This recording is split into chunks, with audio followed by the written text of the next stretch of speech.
The United States and the Soviet Union have both developed technology that can miniaturize matter by shrinking individual atoms, but only for 1 hour.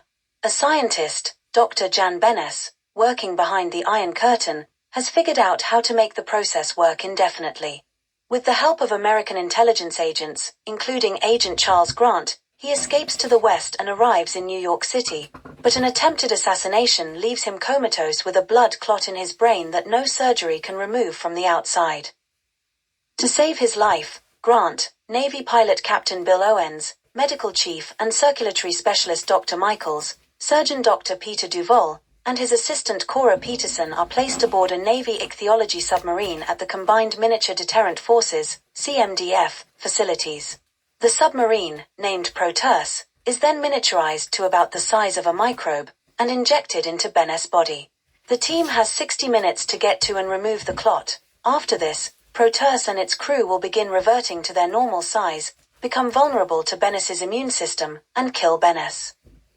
The crew faces many obstacles during the mission. An undetected arteriovenous fistula forces them to detour through the heart, where cardiac arrest must be induced to, at best, reduce turbulence that would be strong enough to destroy Proteus. The crew faces an unexplained loss of oxygen and must replenish their supply in the lungs. They notice rocks that are actually carbon particles from smoke. Grant finds the surgical laser needed to destroy the clot was damaged from the turbulence in the heart, as it was not fastened down as it had been before. This and his safety line snapping loose while the crew was refilling their air supply lead Grant to suspect a saboteur is on the mission. The crew must cannibalize their wireless radio to repair the laser, cutting off all communication and guidance from the outside, although because the submarine is nuclear-powered, surgeons and technicians outside Benes' body are still able to track their movements via a radioactive tracer, allowing General Alan Carter and Colonel Donald Reed, the officers in charge of CMDF, to figure out the crew's strategies as they make their way through the body. The sub enters the lymphatic system, but the reticular fibers start to interfere. The crew is then forced to pass through the inner ear, requiring all outside personnel to make no noise to prevent destructive shocks, but while the crew is removing reticular fibers clogging the submarine's vents and making the engines overheat, a fallen surgical tool causes the crew to be thrown about and Peterson is nearly killed by antibodies. But they are able to reboard the submarine in time.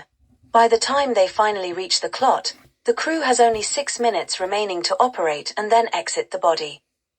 Before the mission, Grant had been briefed that Duvall was the prime suspect as a potential surgical assassin, but as the mission progresses, he instead begins to suspect Michaels.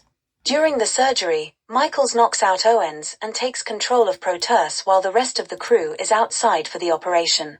As Duvall finishes removing the clot with the laser, Michaels tries to crash the submarine into the same area of Benes' brain to kill him. Grant fires the laser at the ship, causing it to veer away and crash, and Michaels to get trapped in the wreckage with the controls pinning him to the seat, which attracts the attention of white blood cells. While Grant saves Owens from the Proteus, Michaels is killed when a white blood cell consumes the ship. The remaining crew quickly swim to one of Benes' eyes and escape through a tear duct seconds before returning to normal size.